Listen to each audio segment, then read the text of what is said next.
আসসালামু আলাইকুম বন্ধুরা, আজ আমি আপনাদের দেখাবো চিংড়ি মাছ দিয়ে আলু আর ঢেঁড়সের এক ফাটাফাটি রেসিপি।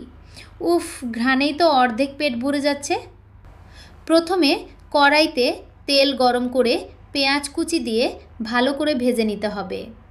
এরপর এতে দিয়ে দিচ্ছি আদা রসুন বাটা, কয়েকটা কাঁচামরিচ আর টসটসে টমেটো কুচি। এখন আসল খেলা শুরু। একে একে দিয়ে দিচ্ছি লবণ, হলুদের গুঁড়ো, লাল মরিচের গুঁড়ো আর ভাজা জিরার গুঁড়ো। মশলাটা কষানো হয়ে গেলে এর মধ্যে দিয়ে দিচ্ছি ধুয়ে রাখা ফ্রেশ চিংড়ি মাছ।